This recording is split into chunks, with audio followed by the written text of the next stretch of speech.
gagal.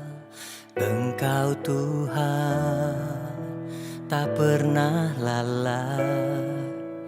Setiap hari menanti janjimu, ku tak lelah menunggu jawabmu.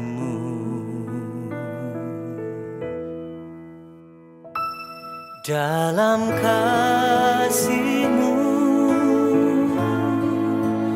Kau membawaku naik, dalam kuasa-Mu aku berlindung.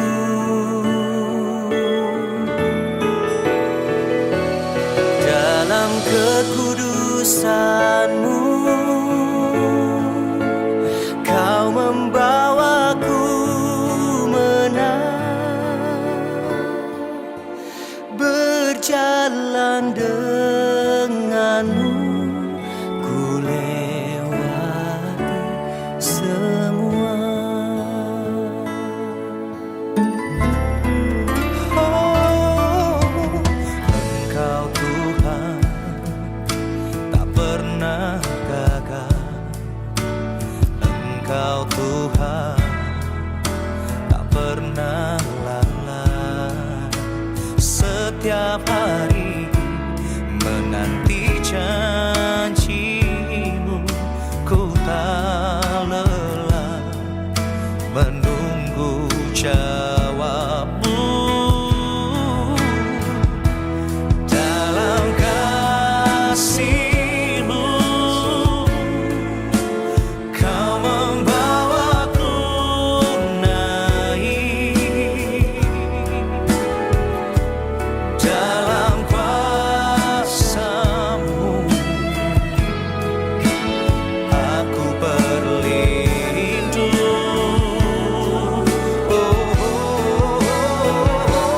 Dalam kekudusan-Mu Kau membawaku menang, berjalan denganmu, ku lewati semua.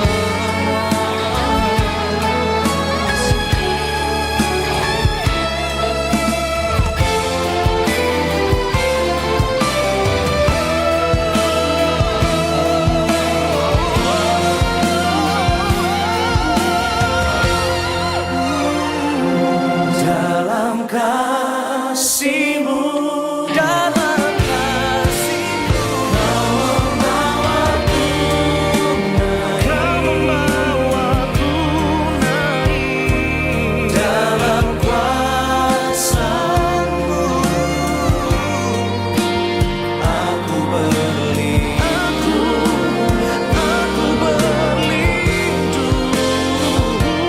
Dalam kekudusan-Mu Kau membawaku menang, berjalan denganmu, ku lewati semua. Berjalan hanya denganmu, ku lewati semua. Mari kita berdoa. Segala yang terbaik kami terima dalam kehidupan kami Bapa. Kasih karunia-Mu nyata atas hidup kami. Saat ini Tuhan, kami umat-Mu, kami anak-anak-Mu. Kami rindu datang di hadirat-Mu Bapa. Membawa ucapan syukur kami. Lewat hidup kami, pujian kami yang terbaik. Untuk kami boleh datang memuliakan Engkau Tuhan dan Raja kami. Kami mau lebih lagi menikmati kasih Allah senantiasa dalam kehidupan kami. Terima kasih Tuhan Yesus. Ini kami umat-Mu. Kami siap naikkan syukur terbaik. Haleluya. Bersama kita nyatakan, amin. Berikan sorak kemuliaan bagi Tuhan Allah kita. Haleluya. Kasih setia Tuhan kita rasakan. Mari lebih lagi kita nyatakan di hadapan Tuhan.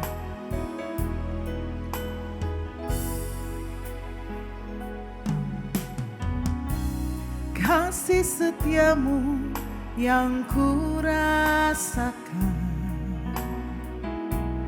lebih tinggi dari langit biru. Kebaikanmu yang telah kau nyatakan lebih dalam dari lautan. Berkat-Mu yang telah ku terima sempat membuatku terpesona. Apa yang tak pernah ku pikirkan, itu yang kau sediakan bagiku. Bersama kita katakan, siapakah aku ini Tuhan? Jadi biji mata-Mu.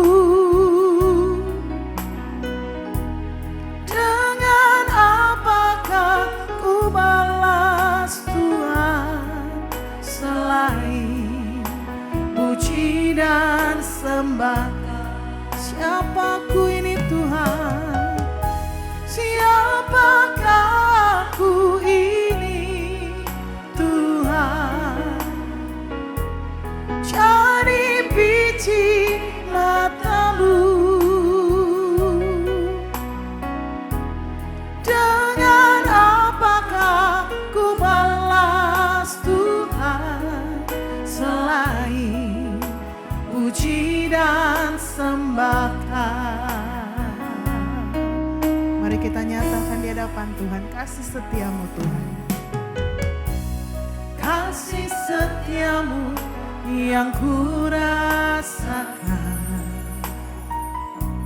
lebih tinggi dari langit biru. Kebaikanmu yang telah kau nyatakan lebih dalam dari lautan. Lebih lagi katakan, berkat-Mu yang telah ku terima sempat membuatku terpesona. Apa yang tak pernah ku pikirkan, itu yang kau sediakan bagiku. Segenap hatimu mari katakan, siapakah aku ini Tuhan? Jadi biji mata-Mu. Dengan apakah ku balas Tuhan selain puji dan sembah? Ini kami Tuhan. Siapakah aku ini Tuhan? Jadi biji mata-Mu.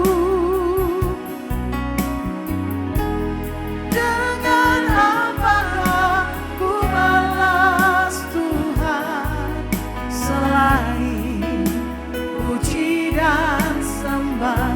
Mari lebih lagi nyatakan, siapakah aku ini? Dengan segala kerendahan hati kami nyatakan di hadapan-Mu Tuhan. Ya Yesus Tuhan. Dengan apakah ku balas Tuhan selain puji dan sembah Kau, ya Tuhan, selain memenuhi hidup kami. Selain puji dan sembahkan.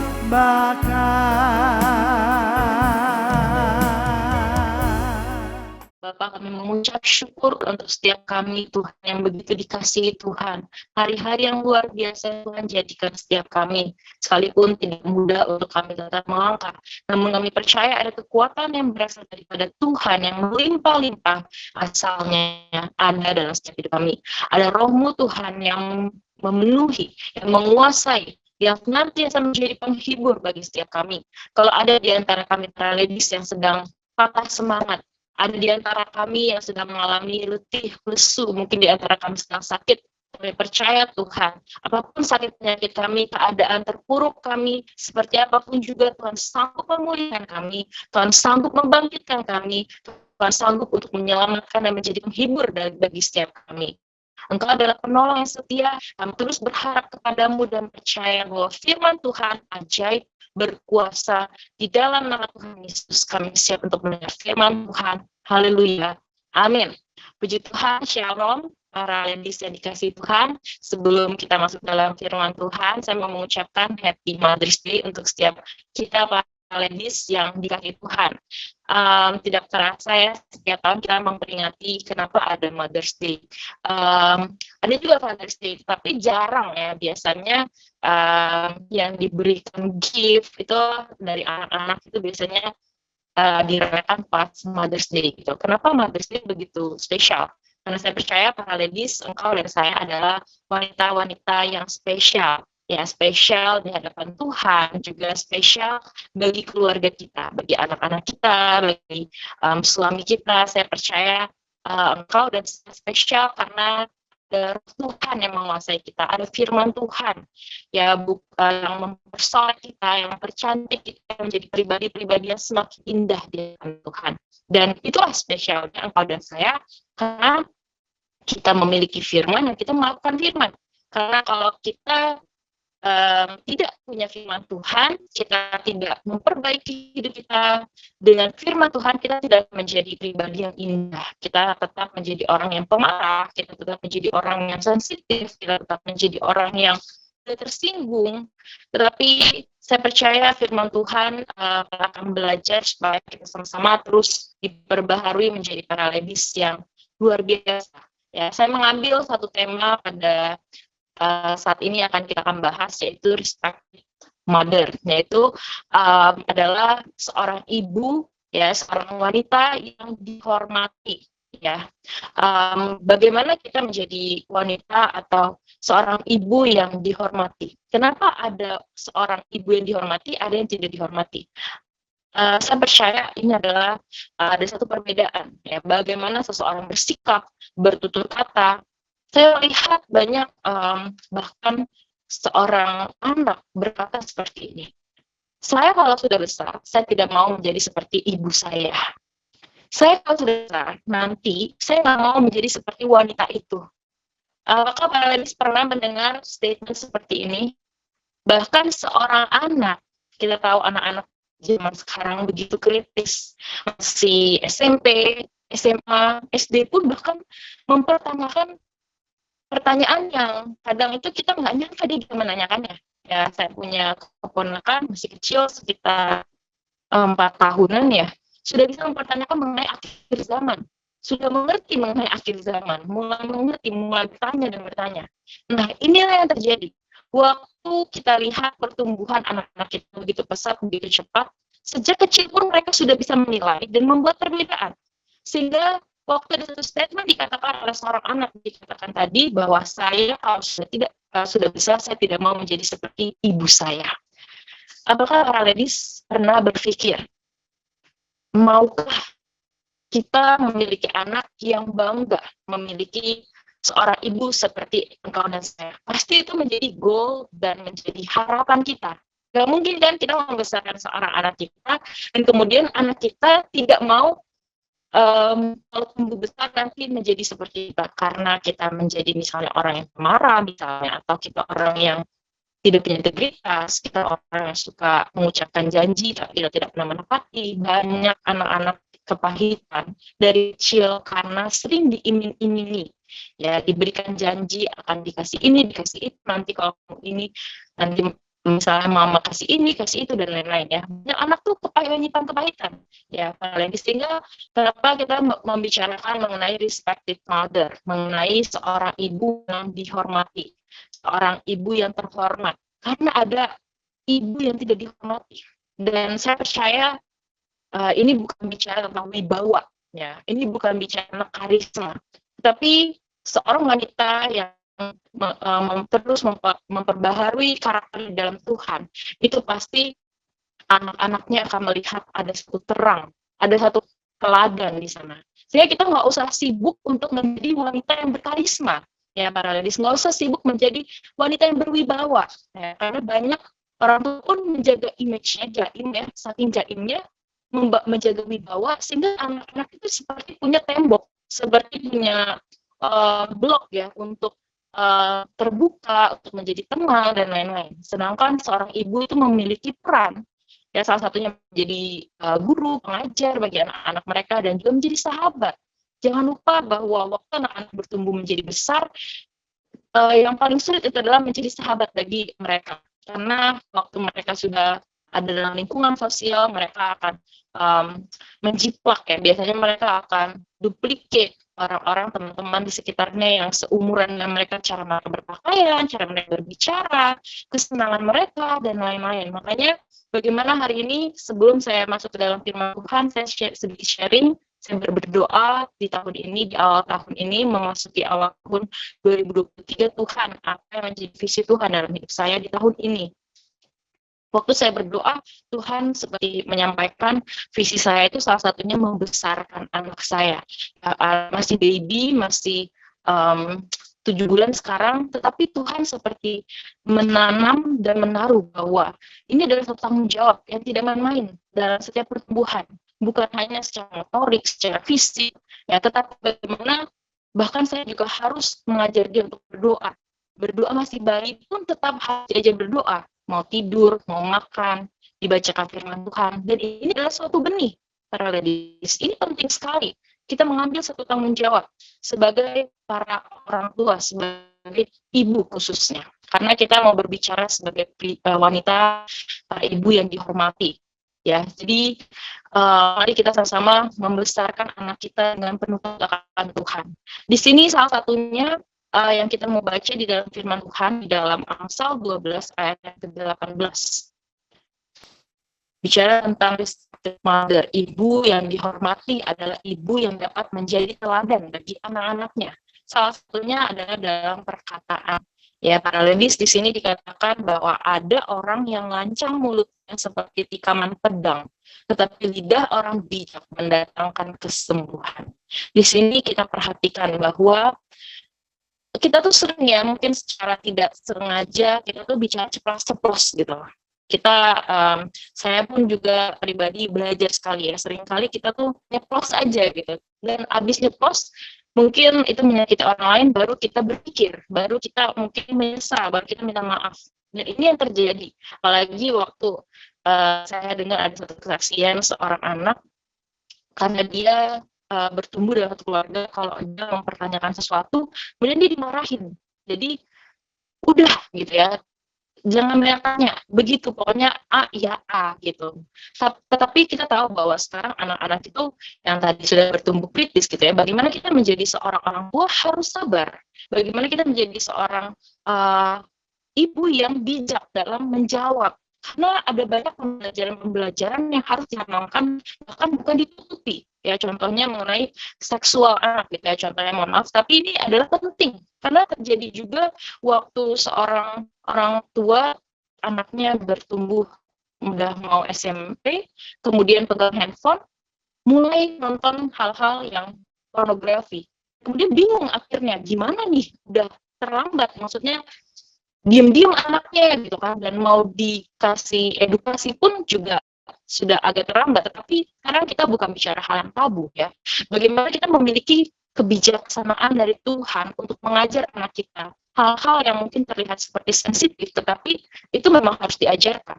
Dan di sini makanya dikatakan bukan kita menjadi pribadi yang ceplas-ceplos, tetapi mari kita berpikir dahulu, berdoa dulu bahkan gitu ya, sebelum kita berespon, sebelum kita mengajar, atau kadang kita tuh udah mumet gitu, misalnya kita udah capek gitu ya, udah pusing gitu. Tetapi ingat loh, anak itu merekam ya, bahkan makanya banyak anak yang bertumbuh dalam kepahitan karena perkataan-perkataan yang tidak dijaga oleh orang tua. Makanya mari kita belajar firman Tuhan di sini. Ada orang yang lancang mulutnya seperti tikaman pedang, itu menusuk ya para ladies. Kita pernah mungkin ya juga mendapat satu perkataan yang itu tuh sepertinya sakit sekali, dan itu memang makanya dikatakan orang yang ceplas-ceplos, orang yang tidak berpikir, orang yang kata-katanya kasar, itu dikatakan seperti tikaman pedang. Tetapi dikatakan lidah orang bijak mendatangkan kesembuhan. Saya percaya engkau dan saya mau hidup untuk menjadi berkat. Sehingga mari kita sama-sama perhatikan cara kita berbicara. Ya, kalau kita lagi nggak mood, lagi capek, lagi nggak enak, lebih baik kita diem aja, tahan aja dulu, daripada kita nyerocos, kita ngomel, itu malah bisa menyakiti orang lain, baik itu menyakiti hati anak kita maupun suami. Saya percaya di sini salah satunya, saya juga membaca komunikasi ya, waktu lagi sama panas pasangan, kemudian lebih baik kita ambil waktu untuk tenang, untuk chill dulu ya, untuk sama-sama relax gitu, daripada udah satu panas ditambah panas, akhirnya semakin meledak kayak amarah. Sehingga hari ini mari kemudian kita lihat di dalam Amsal 10 ayat 21.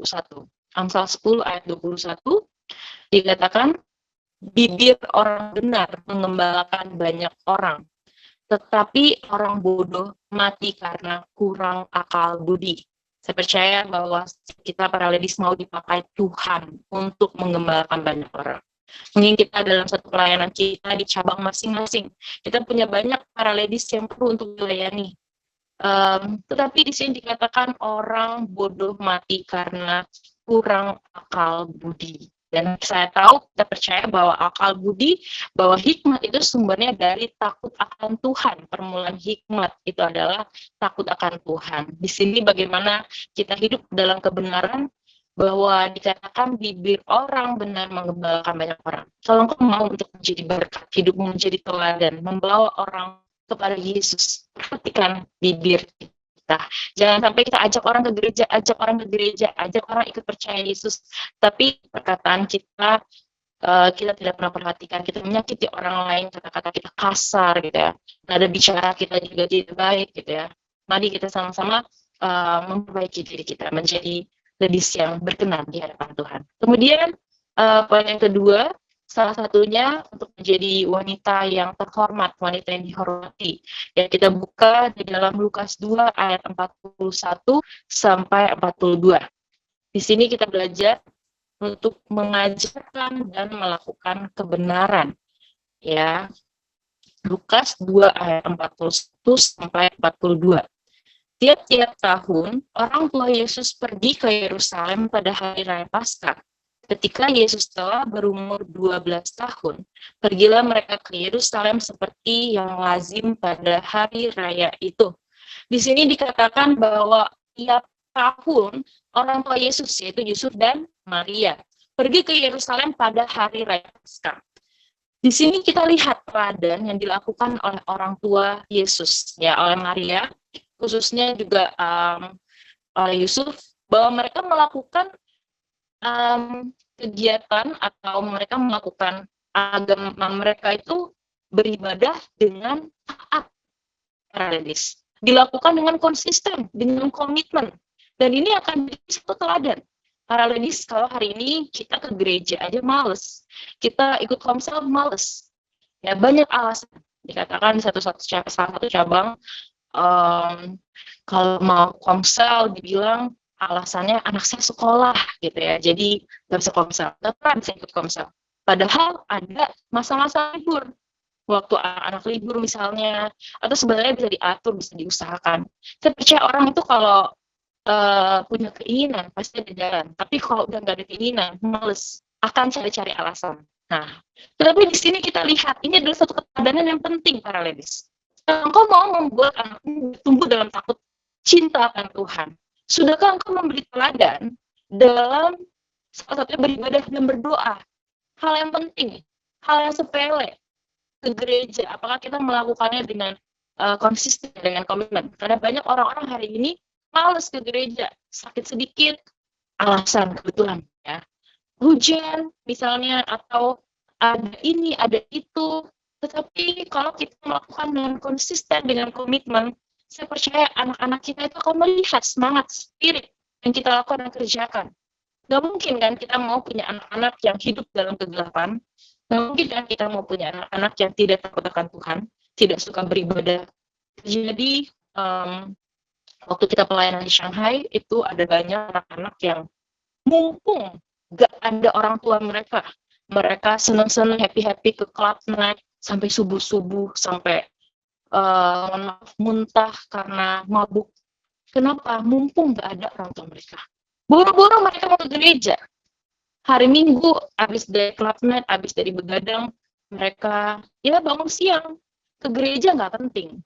Karena keluar negeri bukan ke gereja, tapi untuk have fun, untuk melarikan diri dari orang tua. Tapi di sini kalau saya percaya, apabila anak-anak bertumbuh dalam pola asuh, dalam melihat teladan orang tua yang cinta Tuhan, melayani Tuhan, beribadah, ikut komsel, rajin membaca firman Tuhan, anak-anak akan melihat dan merekam kebiasaan tersebut.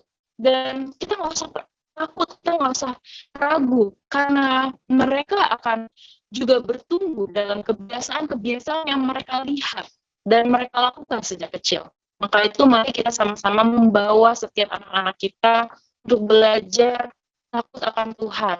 Kita ikutkan kita ikutkan misi. Itu penting sekali, karena kalau tidak pernah ditanamkan sejak kecil, kalau sudah besar, jangan harap, itu lebih sulit. Tetapi mari kita tanamkan benih itu sejak kecil, sehingga mereka bisa, waktu mereka besar, benih itu akan bertumbuh, sudah menjadi pohon yang kuat, sehingga mereka bisa tertanam dengan sangat kuat dan mereka berbuah. Sehingga waktu mereka besar itu adalah masanya untuk berbuah dari benih yang engkau dan saya sudah tanam dari mereka kecil. Maka dari itu mari kita sama-sama mengajarkan dan melakukan kebenaran itu sendiri. Jangan hanya mengajarkan tanpa kita melakukannya. Kemudian para ladies yang ketiga, wanita yang dihormati adalah wanita yang belajar untuk mengampuni dan tidak menyimpan akar pahit. Di dalam 1 Samuel 1 ayat yang ke-7, kemudian ayat ke-10 dan 12.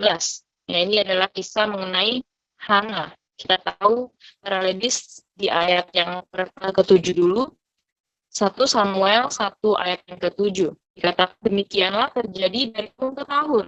Setiap kali Hana pergi ke rumah Tuhan, Penina menyakiti hati Hana, sehingga ia menangis dan tidak mau makan. Dan dengan hati pedih ia berdoa kepada Tuhan, sambil menangis terseduh-seduh. Kemudian bernazarlah ia, katanya, Tuhan semesta alam, jika sungguh-sungguh engkau memperhatikan sengsara hambamu ini dan mengingat kepadaku, dan tidak melupakan hambamu ini, tetapi memberikan kepada hambamu ini seorang anak laki-laki, maka aku akan memberikan dia kepada Tuhan untuk seumur hidupnya, dan pisau cukur tidak akan menyentuh kepalanya. Jika perempuan itu terus-menerus berdoa di hadapan Tuhan, maka Eli mengamati mulut perempuan itu. Para ladies di sini kita belajar menjadi wanita yang mau selalu mengampuni, tidak menyimpan akar pahit. Saya ada satu kesaksian, saya punya teman, baru saja juga melahirkan, anaknya sebesar anak saya, sekitar 7 bulanan. Waktu kita berdiskusi, kita ada playdate dengan baby kita, kemudian dia katakan seperti ini, anak saya kalau terima angpau, saya catat angpaunya, gitu. Hah, kok dicatat gitu? Iya, soalnya saya waktu kecil dapat banyak angpau, tapi mama saya waktu mau beli handphone katanya ini uang angpau kamu semuanya udah buat beli handphone. Kemudian dikatakan bahwa ternyata dia punya trust issue akhirnya dengan mamanya ini. Dia merasa seperti mamanya itu membohongi dan seperti menilep gitu ya, menilep uang angpau yang sudah dia terima sejak kecil. Nah, ini Anita ini lebih dewasa dari saya, umurnya sekitar 33, 34 seperti itu. Tapi dia menyimpan kepahitan yang sudah bertahun-tahun dari kecil. Kepahitannya adalah apa? Dia punya trust issue, dia mencurigai mamanya, dan dia seperti merasa rugi gitu ya, merasa seperti kok bapak saya gak kasih uang apa saya semuanya sih. Mungkin dia tahu, mungkin mamanya itu sudah pakai uang sekolah atau apa dan apa. Tetapi seharusnya dikomunikasikan. Nah, hal yang sepele. Tetapi ternyata itu menjadi satu akar pahit yang dia tidak mau diulangi, diterima oleh anaknya, sehingga anaknya yang sekarang itu dicatat angpaunya. Nah, ini sepele ya mengenai uang. Tetapi ini banyak terjadi. Waktu saya pelayanan pun di Guangzhou, saya bertemu dengan seorang anak yang waktu ibunya meminjam uang, waktu dia sudah mulai bisa bekerja, ibunya pinjam uang, itu dia nggak suka. Dia marah, seperti pokoknya hanya masalah uang. Ya. Nah, inilah makanya kita sejak kecil kita harus mengajar dan menanamkan mengenai cinta akan uang. Ini berbahaya menjadi hamba uang. Ya, bagaimana keterbukaan, karena anak kita nggak bisa bohong yang kita anggap sepele, tapi kita nggak tahu kalau itu dibawa sampai mereka besar, sampai mereka dewasa, sampai mereka tua, sampai mereka punya anak lagi. Ini berbahaya para ladies, sehingga tapi kita di sini belajar ya, bagaimana kita untuk belajar mengampuni dan tidak menyimpan akar pahit. Banyak seseorang yang bertumbuh di dalam akar pahit. Jadi bagaimana hari ini kita lihat Hana, tadi walaupun dikatakan setiap tahun, dari tahun ke tahun, Penina menyakiti hati Hana, sehingga ia menangis dan tidak mau makan. Hatinya pedih. Tapi kita melihat di sini bahwa Hana datang kepada Tuhan. Kita mau mengajak setiap anak kita datang kepada Tuhan. Kita sebagai orang tua tidak mungkin perfect, tidak mungkin sempurna, tidak pernah menyakiti anak kita.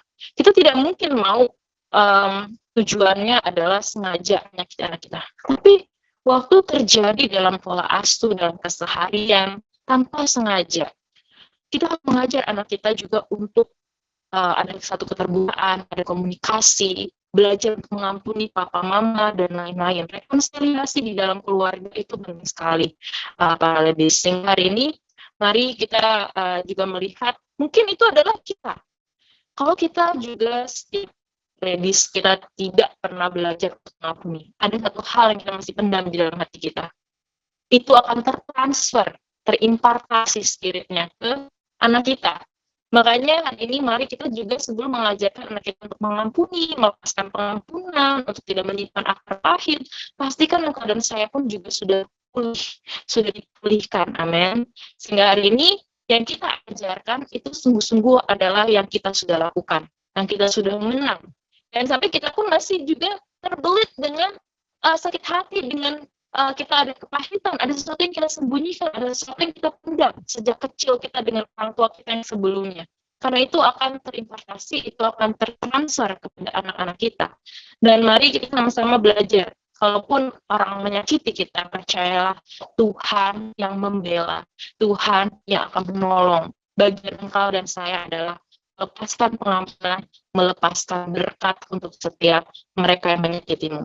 Itu adalah bagian Tuhan. Engkau dan saya, kita hanya perlu untuk mendoakan, membawa kepada Tuhan. Hati sakit pasti, tapi percaya Tuhan juga mampu untuk menyembuhkan dan memberikan penghiburan. Kita lihat bahwa Tuhan memberikan penghiburan dalam hidup Hana. Dia mendapatkan apa yang dia doakan, jawaban doa yang dia nantikan bertahun-tahun namanya. Sehingga mungkin dia disakiti, tetapi kebahagiaan, kasih Tuhan, jawaban doa yang Tuhan berikan itu telah menyembuhkan rasa sakit hatinya, memulihkan keadaannya.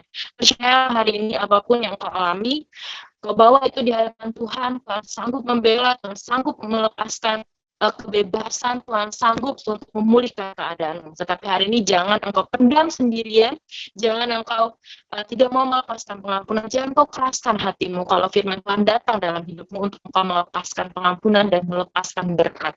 Saya percaya waktu kita disakiti, waktu kita merasa ada satu kehilangan, yang kita lakukan lebih mudah untuk mengutuk bukan untuk memberkati.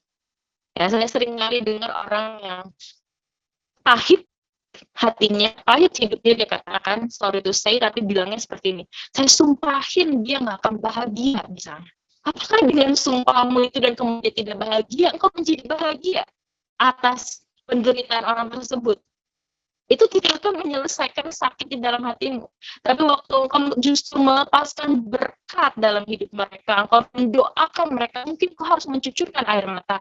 Tapi saya percaya hatimu akan dipenuhi kelegaan dan Tuhan akan gantikan dengan kasih, dengan sukacita yang baru daripada Tuhan. Dan itulah yang akan memulihkan sakit. Itu akan memulihkan kepedihan di dalam hatimu. Waktu engkau belajar untuk melepaskan pengampunan, karena Tuhan telah terlebih dahulu juga mengampuni setiap engkau dan saya. Dan yang terakhir, kita belajar sebagai wanita yang mau dihormati, wanita yang terhormat, yaitu memiliki gaya hidup mengucap syukur, para ladies. Ya, di dalam Filipi 2 ayat 14 sampai 15. Filipi 2 ayat 14 sampai 15. Lakukanlah segala sesuatu dengan tidak bersungut-sungut dan berbantah-bantah, supaya kamu tidak beraib dan tiada bernoda, sebagai anak-anak Allah yang tidak bercela di tengah-tengah angkatan yang bengkok hatinya dan yang sesat ini, sehingga kamu bercahaya di antara mereka seperti bintang-bintang di dunia. Filipi 2 ayat 14-15. Di sini katakan, lakukan sesuatu jangan dengan bersungut-sungut, para ladies. Ya, apalagi sampai bantah-bantah, sampai berantem. Ya, supaya dikatakan apa? Kita tidak beraib, tidak bernoda sebagai anak-anak Allah. Kita menjadi terang, kita bercahaya.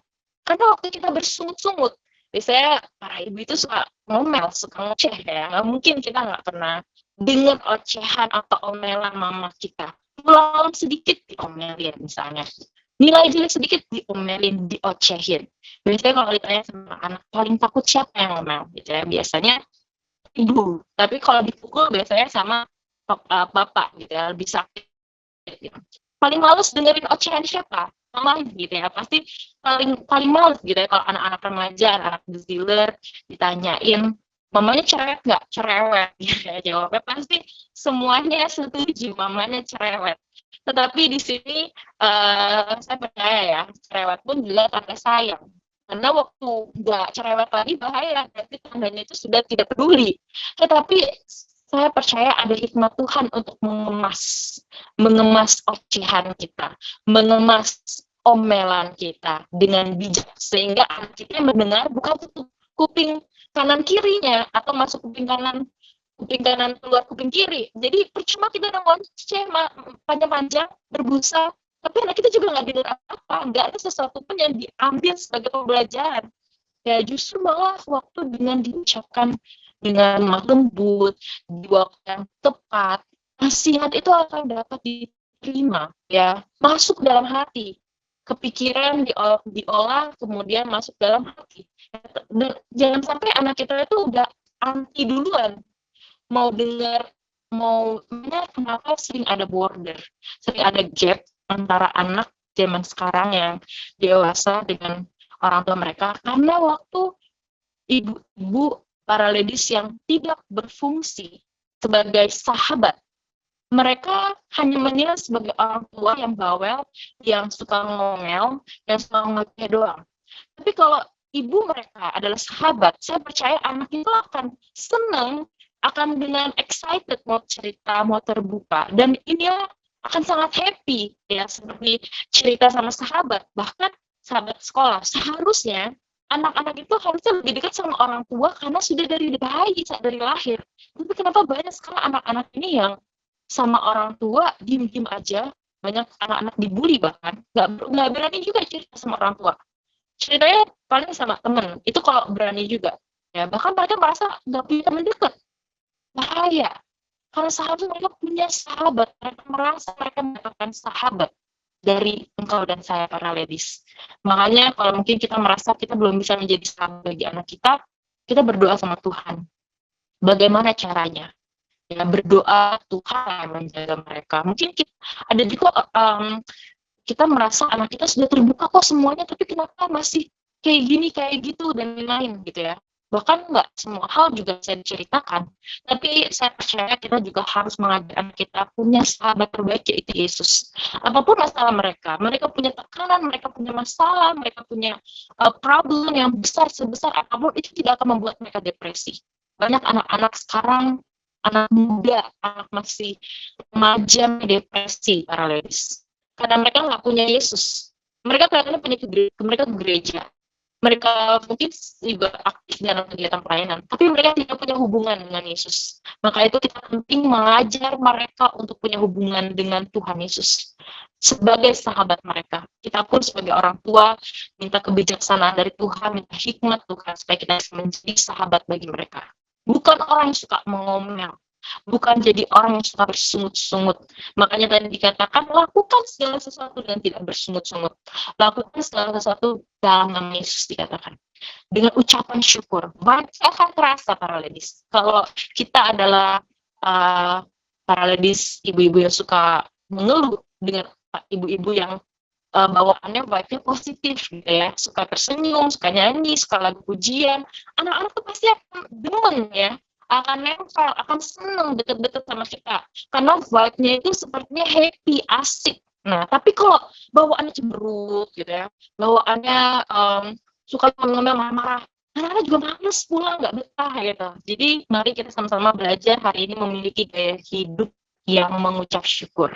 Kita belajar bukan kita orang menjadi ladies yang suka mengeluh, tapi kita belajar untuk menjadi para ladies yang mengucapkan segala sesuatu dengan penuh hikmat Tuhan, sehingga kita bisa mendidik, membesarkan anak kita dalam takut akan Tuhan, menjadi teladan bagi mereka, menjadi tempat yang nyaman bagi anak-anak kita. Dan engkau dan saya, kita terus belajar, diperbaharui Tuhan, supaya kita menjadi wanita yang terhormat, wanita yang bisa dihormati, bukan wanita yang disebelin, bukan wanita atau ibu yang tidak dihormati. Karena saya tutup dengan satu artikel yang saya baca, dikatakan bahwa di Indonesia generasi fatherless itu cukup tinggi angkanya ya. Salah satu yang tertinggi itu adalah di Indonesia, generasi fatherless. Saya berpikir kenapa di Indonesia ini terjadi generasi fatherless yang tinggi. Ya, bahkan sebenarnya bukan hanya fatherless tapi motherless juga. Karena banyak angka okupansi di panti asuhan itu cukup tinggi ya, anak-anak yang dititipkan. Bahkan mereka punya orang tua, tapi mereka dititipkan di panti asuhan. Saya percaya itu menjadi sesuatu yang cukup menyakiti hati mereka, karena saya punya orang tua, kenapa saya tapi jadi di sini? Kenapa tapi orang tua saya nggak ada? Mereka nggak kenal pola asuh, nggak kenal teladan. Ladies, mungkin kita tidak menitipkan anak kita di panti asuhan, tetapi kalau engkau dan saya ada di rumah, tapi kita tidak menjadi teladan bagi mereka, kita pun bisa menjadikan mereka generasi motherless atau fatherless. Sehingga mari kita sama-sama bersama dengan pasangan kita memperbaiki pola asuh kita, supaya jangan sampai mereka ada di tengah-tengah kita. Kita besarkan mereka bertahun-tahun, tapi mereka tidak pernah mengambil dan belajar satu teladan dalam hidup kita. Mari kita sama-sama berdoa kepada Tuhan supaya kita menjadi wanita pribadi yang dihormati, yang terhormat, yang dikasihi oleh anak-anak, oleh suami, orang-orang yang ada di sekitar kita. Nah, itu saja yang saya bisa bagikan. Semoga bisa menjadi berkat untuk kita semuanya. Puji Tuhan, mari kita sama-sama berdoa. Bapa, terima kasih untuk firman Tuhan supaya kami boleh menjadi wanita-wanita yang dikasihi Tuhan, wanita yang dihormati. Ampuni kami Tuhan, jangan sampai kami membesarkan anak-anak kami menjadi generasi motherless. Tuhan, mereka tidak melihat teladan, namun kami percaya bahwa Tuhan Engkau yang menjaga hidup anak-anak kami. Mereka boleh melihat ada satu keteladanan, mereka boleh merasakan kasih Tuhan dalam setiap hidup kami. Curahkanlah Tuhan kasih-Mu dalam hidup kami, curahlah hikmat-Mu Tuhan bagi setiap kami, sehingga kami boleh membesarkan setiap anak-anak kami dengan penuh takut akan Tuhan. Sadarkan kami Tuhan bahwa sesungguhnya mendidik setiap anak-anak yang Tuhan titipkan itu adalah suatu pelayanan, itu adalah misi yang daripada Tuhan. Kami mau melakukan yang terbaik, pelayanan kami, misi kami dalam rumah tangga kami masing-masing. Di dalam nama Tuhan Yesus, haleluya. Mari kita sama-sama dekapkan tangan kita di dada. Firman Tuhan mengatakan, jagalah hatimu dengan segala kewaspadaan, karena dari sana terpancar kehidupan. Karena di sana dikasih Tuhan, jadilah berkat dan terimalah berkat, rahmat anugerah dari Allah Bapa di surga, melalui Putra Tunggalnya Yesus Kristus, yang akan membuat engkau dan saya menjadi saksi Kristus, mulai hari ini sampai selama-lamanya. Kita tutup dengan doa Bapa kami bersama-sama. Bapa kami yang ada di surga, dikuduskanlah namamu, datanglah kerajaanmu, jadilah kehendak-Mu di bumi seperti di surga. Berikanlah kami pada hari ini makanan kami yang secukupnya, dan ampunilah kami akan kesalahan kami, seperti kami juga mengampuni orang yang bersalah kepada kami. Dan jangan bawa kami ke dalam pencobaan, tapi lepaskanlah kami daripada yang jahat. Karena Engkau yang punya kerajaan, dan kuasa, dan kemuliaan sampai selama-lamanya. Amin. Puji Tuhan. dalam kasih